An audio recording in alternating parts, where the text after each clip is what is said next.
El sonido del rifle de Omar resonó, rompiendo con un estruendo metálico el silencio natural que nos rodeaba. Menos de un segundo después, se escuchó un pequeño ping metálico a unos 50 metros de donde estábamos parados. ¿A cuál estabas apuntando? ¿Al de la derecha? Pregunté mientras levantaba mis binoculares a la altura de mis ojos. Nah, al del medio, respondió Omar con indiferencia. Está más lejos que los otros dos. Mis ojos comenzaron a ajustarse a la repentina ampliación del mundo a través de los binoculares. Moví la mira hacia donde recordaba que estaba el blanco central, una pequeña estructura metálica con forma de diana, con anillos y puntos, montada sobre un pivote. Al enfocar, vi cómo se balanceaba ligeramente por el impacto del disparo. Justo a la izquierda del centro, el gris plateado del impacto contrastaba con los colores vivos, rojo y negro, de la pintura del blanco. Sin duda, ahí había dado la bala. Un poco a la izquierda del centro, murmuré, todavía con la vista fija en la mira. Pero bastante cerca. Ah, eso bastará, comentó Omar mientras recargaba su rifle. No busco darle en el corazón, con que sea en el pecho es suficiente. Bajé los binoculares, dejándolos colgar del cuello, mientras agarraba mi mochila y mi propio rifle. Me aseguré de que el arma estuviera cargada y con el seguro puesto antes de colgarme la mochila al hombro. Bueno, vámonos, dije con un toque de impaciencia. Vamos a cazar a ese perro mestizo. 3 días antes, nuestro abuelo nos había llamado para decirnos que algo estaba matando a sus gallinas. Al principio pensó que podría ser un mapache, pero después de que uno de sus perros regresara cojeando del bosque, estaba casi seguro de que se trataba de un perro mestizo. Estos animales, resultado del cruce entre perros callejeros y coyotes de la región, habían dado lugar con el tiempo a una población considerable de híbridos. Más grandes y mucho menos tímidos que los coyotes comunes, estos mestizos se habían convertido en un problema creciente para los habitantes rurales de este rincón de los Apalaches orientales. Nuestro abuelo, con más de 80 años, ya no tenía la fuerza para salir a cazar perros salvajes por las montañas. Por eso me llamó a mí, y yo, sin ganas de enfrentarme solo al bosque al anochecer, llamé a mi hermano Omar. Fue esta sencilla cadena de eventos la que nos llevó a internarnos en el bosque de la propiedad de nuestro abuelo, mientras el sol comenzaba a ocultarse. Cruzamos el campo, y al entrar entre los árboles, sentimos esa familiar y reconfortante bienvenida de siempre. El bosque había sido nuestro lugar desde niños. Aunque nuestras vidas de adultos nos mantenían ocupados en pueblos y ciudades, los árboles antiguos no nos habían olvidado, y nosotros tampoco a ellos. Tras buscar en el suelo durante varios minutos, finalmente vi la primera señal de nuestra presa. En un área de tierra húmeda estaba la huella inconfundible de un canino. Ramas rotas y plantas aplastadas indicaban que el animal se había movido hacia el oeste y colina arriba. Unos pasos más adelante, otro rastro confirmó mis sospechas. Rastros aquí. Van colina arriba, dije a mi hermano mientras seguía cuidadosamente la dirección indicada. Están algo grandes para ser de un coyote. Creo que es el que estamos buscando. Omar asintió en silencio, siguiéndome a unos pasos de distancia. Aunque nunca lo admitiría, Omar siempre había sido mejor tirador que yo. Y aunque él tampoco lo admitiría, yo siempre fui el mejor rastreador. Sin embargo, como adultos entendíamos nuestras fortalezas y confiábamos en las habilidades del otro, sin necesidad de discutirlo. Subir el terreno escarpado de las colinas Apalaches era siempre una tarea ardua. La inclinación pronunciada y el suelo impredecible a veces obligaban a avanzar casi a gatas. Si no hacías pausas periódicas para planear tus próximos pasos, podías terminar rodando cuesta abajo hasta el valle. Con precaución, continuamos subiendo mientras el terreno se hacía más empinado. Nuestra respiración se volvió pesada y nuestras pisadas resonaban torpes entre las hojas y ramas bajo nuestros pies. Maldición, estoy fuera de forma, me quejé mientras seguíamos avanzando. Omar soltó una risa agotada. Si querías sorprender a este bicho, más vale que regresemos. Reí entre jadeos por su comentario y seguimos nuestro ascenso. Tras unos 30 minutos de este proceso agotador, llegamos a la cima, jadeando como perros mientras intentábamos recuperar el aliento. No puede ser, dijo Omar, rompiendo el silencio. Levanté la mirada, intentando ver qué había llamado su atención. No me tomó mucho tiempo. Frente a nosotros estaba la entrada oscura y prominente de la llamada Boca del Diablo, una cueva de la que habíamos oído hablar durante años. Nuestro abuelo nos había prohibido entrar ahí cuando éramos niños.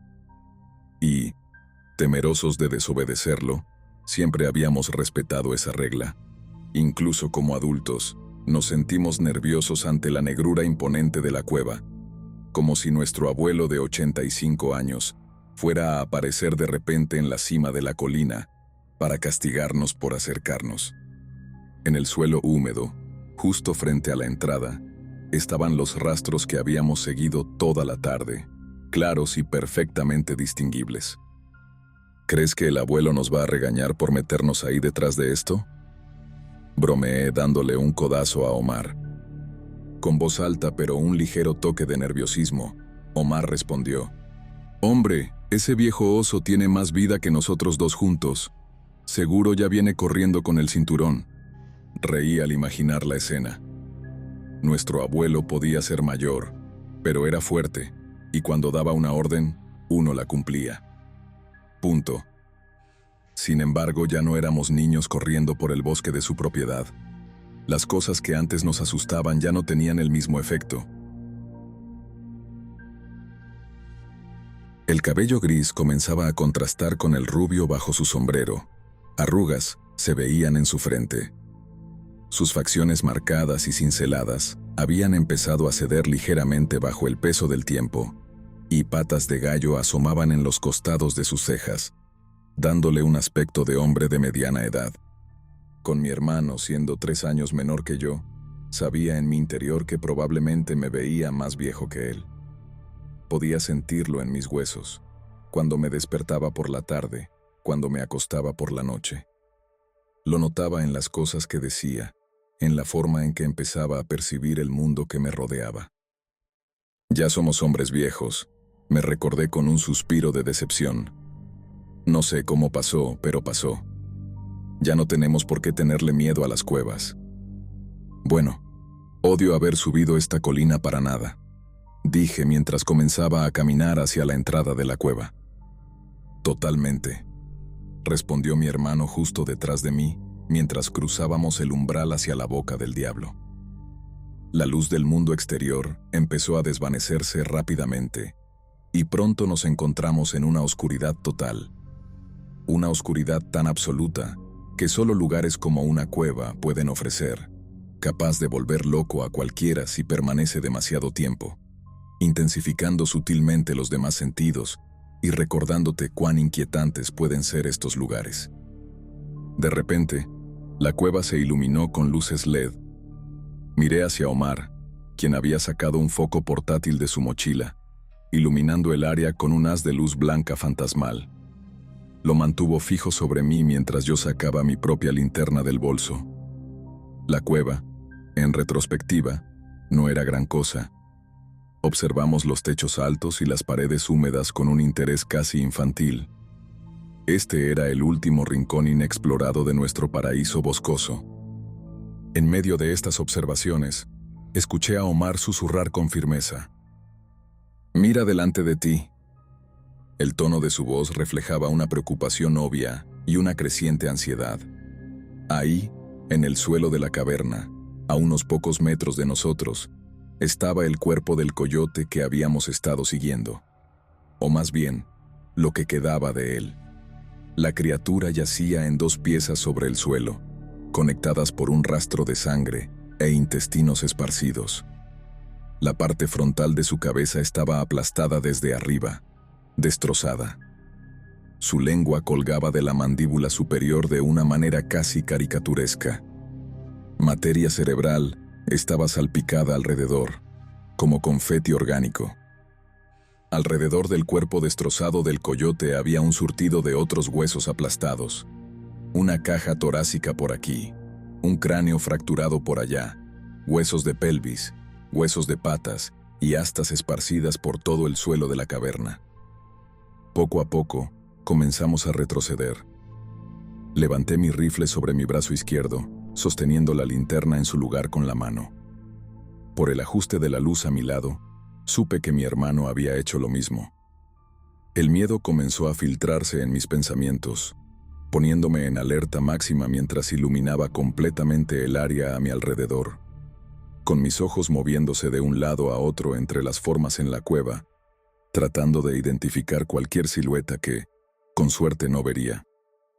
No estamos ante un oso, entonces, dijo mi hermano de repente, haciéndome saltar ante la intrusión de sonido en la inquietante y silenciosa cueva. Al principio, estuve de acuerdo con él. ¿Qué más podría haber matado a tantas cosas de esa manera? No hacía falta ser forense del condado para deducir que estos animales habían sido asesinados por algo grande y pesado. No podía ser otro animal, no en esta parte del mundo.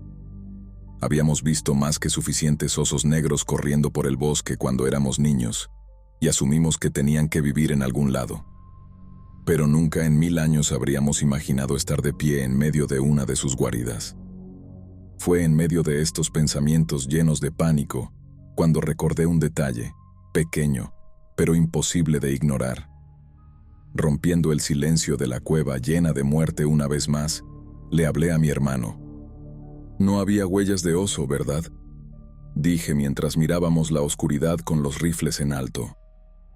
¿Por qué no vimos huellas de oso fuera de la cueva? No veo huesos roídos tampoco, solo están aplastados. ¿Qué soy?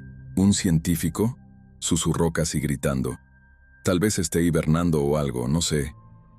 Negué con la cabeza ante su especulación. Era solo finales de julio. Los osos no hibernarían hasta mucho más tarde en el año. Es demasiado pronto para eso, respondí. Entonces noté algo que antes no había visto. Sentado sobre una roca, justo detrás del cuerpo destrozado del coyote, había un cráneo que nunca antes había visto. 2 filas de dientes sobresalían de las mandíbulas, algunos puntiagudos como los de los animales, otros planos. 2 cuencas donde podrían haber estado los ojos nos miraban vacías desde el otro lado de la cueva. El cráneo era, indudablemente, humano, pero no había forma de que eso fuera posible. El cráneo en cuestión era enorme, más grande que nuestras 2 cabezas juntas. De nuevo, no hacía falta llamar al forense del condado. Cualquier tonto con medio cerebro podría decirte que ese cráneo era demasiado grande para pertenecer a un hombre. ¿Qué diablos es eso?, casi grité mientras apuntaba mi luz hacia el objeto que estaba mirando. En la oscuridad no lo había visto, pero ahora, con la luz, era horriblemente obvio. Justo debajo del cráneo, había un agujero en el suelo de la cueva, de al menos 3 metros de diámetro. «¿Qué demonios?», dijo Omar con un tono de asombro y un ligero temor, mientras su luz permanecía fija en el enorme cráneo. ¿Alguna vez habías visto algo así? Sorprendido por lo que estaba viendo, sacudí la cabeza. Nunca he visto nada ni remotamente parecido a lo que estoy mirando ahora. Pero si hubiera un oso aquí, ya lo habríamos visto. Voy a echar un vistazo. Lentamente, con el rifle aún levantado, me acerqué al agujero en el suelo, escaneando periódicamente en busca de grietas u otras señales de que la cueva se extendiera más de lo que pensábamos. Los rifles que llevábamos eran de avancarga, esencialmente mosquetes modernizados. Aunque esas armas podían matar a un oso, no tendríamos una segunda oportunidad si fallábamos, y no quería arriesgarme si por alguna razón sorprendíamos a un oso que aún no habíamos visto. En el silencio de la cueva, escuché los pasos de Omar siguiéndome de cerca. Finalmente, nos acercamos al borde del agujero y miramos hacia abajo. Incluso con nuestras linternas, el vacío parecía no tener fondo. Pateé un hueso de pierna de algún animal por el borde y esperé que el eco regresara cuando golpeara el fondo, pero nunca llegó. Pensando que tal vez me había distraído y me había perdido el ruido, lancé otro hueso y esperé. Nada, ningún sonido. «Ten cuidado aquí», dije mientras rodeaba el perímetro del agujero en dirección al cráneo. «Esto puede no tener fin». «No me siento tranquilo con esto», respondió Omar. «Creo que deberíamos irnos». Estaba de acuerdo con lo que decía. El aire a nuestro alrededor se había vuelto inquietantemente inmóvil, como si algo horrible estuviera esperando que hiciéramos algo mal. Como si en cualquier momento, lo que sea que hubiera causado este desastre de huesos irrumpiera en la cueva y nos añadiera a su colección. «Tienes razón», dije mientras continuaba avanzando. «Claro», dice eso mientras sigue caminando más adentro de la cueva del asesino en serie. Me reprochó Omar, intentando enmascarar su creciente preocupación con sarcasmo. «Me llevaré este cráneo con nosotros.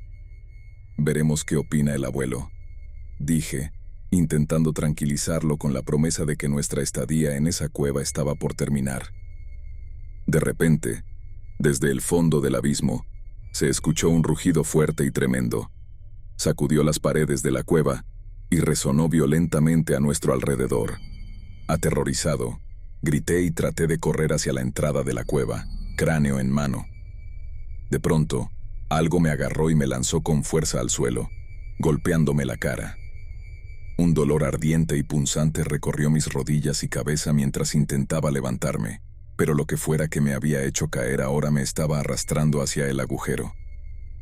Grité mientras me debatía en el suelo de la cueva, intentando desesperadamente agarrarme a algo que frenara mi muerte, pero no había nada. Sin esperanza, arañé la tierra mientras sentía cómo me arrastraban más y más lejos. Un fuerte estruendo llenó el lugar. Una luz brilló intensamente por un instante antes de que mis ojos volvieran a sumirse en la oscuridad de la cueva. Lo que fuera que me estaba sujetando aflojó lo suficiente para que pudiera patear y liberarme. Como un loco, me arrastré para ponerme de pie, pero rápidamente volví a caer debido al dolor. Grité mientras intentaba levantarme de nuevo, y entonces escuché otro disparo. Con los oídos zumbando, rodeado de oscuridad y perdiendo la conciencia debido al horrible dolor que provenía de mi pierna izquierda, luché desesperadamente para avanzar hacia la entrada de la cueva y alejarme del abismo que casi me tragaba. Sentí que una fuerza me levantaba y, a través del zumbido, escuché la voz de Omar, amortiguada y distorsionada. «Vamos, vamos, ayúdame aquí». Con Omar sosteniéndome, escapamos de la cueva y de alguna manera logramos regresar al valle al pie de la colina. Cojeando con la desesperación de un animal herido, intentando en vano escapar del depredador que estábamos seguros de que venía por nosotros, logramos llegar al fondo de la colina y miramos alrededor con los ojos desorbitados por el miedo. Pero no había nada, solo el sonido de los pájaros nocturnos y los grillos en el bosque que nos rodeaba. Solté un gemido de dolor y me aferré a mí mismo mientras una oleada de agonía se elevaba y luego se desvanecía lentamente en un dolor constante y sordo. «¿Qué demonios fue eso? ¿Qué demonios pasó?», le grité a mi hermano, quien seguía mirando hacia la cima de la colina, paralizado por el miedo y el desconcierto. Se dio la vuelta y volvió a levantarme mientras cojeábamos juntos a través del bosque hacia la casa de nuestro abuelo.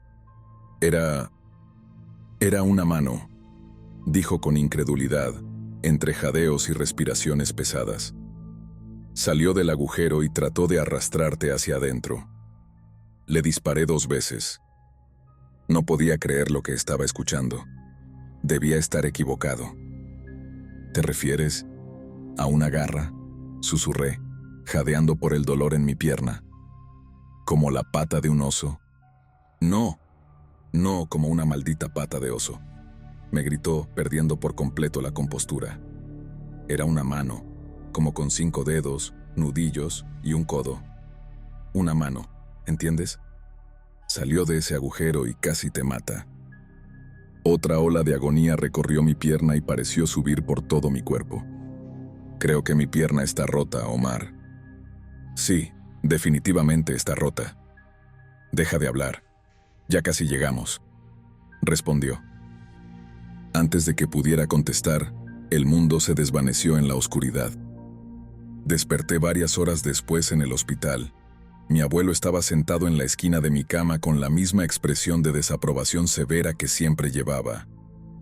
«Te dije que no entraras en esa cueva, muchacho», dijo de manera cortante, sin mostrar el más mínimo rastro de emoción. «Te rompiste todo por andar jugando con osos. El doctor dice que es suerte que el pequeño Omar estuviera contigo». Miré a mi alrededor en la habitación del hospital, pero no vi a mi hermano por ninguna parte. «¿Dónde está?», pregunté mientras intentaba incorporarme. La combinación de agotamiento y la medicación para el dolor que seguramente me habían dado me hizo colapsar de nuevo sobre la cama, derrotado. «Deja de moverte, tonto», comentó mi abuelo, aparentemente despreocupado por mi falta de fuerzas. «Tienes la pierna rota en 3 partes y tanto analgésico encima que podrías matar a un caballo». «Está bien, está afuera hablando con la policía». Me quedé en la cama, mirando al techo, intentando darle sentido a los pensamientos que volvían a mí. Encontrar la cueva, ser agarrado, correr por el bosque. Los doctores debían haber pensado que fue un oso. Tenía que haber sido un oso, racionalicé para mí mismo. Omar solo se asustó. Estaba oscuro, no pudo verlo bien. Y entonces mi abuelo volvió a hablar. «Siempre pensé que los chicos no tienen nada que hacer corriendo por cuevas oscuras y profundas», dijo con tono de reminiscencia de anciano. «Jamás en 100 años habría podido decirte que había un oso en ese agujero. Los cherokees que vivían aquí hablaban de gigantes viviendo en esas profundidades, grandes devoradores de hombres con 2 filas de dientes». Sorprendido por lo que me estaba diciendo, lo miré con los ojos abiertos como platos. «Bueno, estás vivo. Yo me estoy muriendo de aburrimiento. Me voy a casa y a dormir», dijo el viejo, mientras se levantaba y se acercaba tambaleándose hacia mí. Metió la mano en su bolsillo y sacó algo. «Cuando vuelva, dale esto a tu hermano», dijo, colocando su mano sobre mi pecho y dándome una palmada en el hombro antes de salir de la habitación del hospital. Miré hacia abajo y observé con horror e incredulidad lo que mi abuelo había colocado en mis manos. Atado con una cuerda vieja, había un collar hecho de dientes, demasiado grandes para ser de un hombre, algunos afilados como los de un animal y otros planos.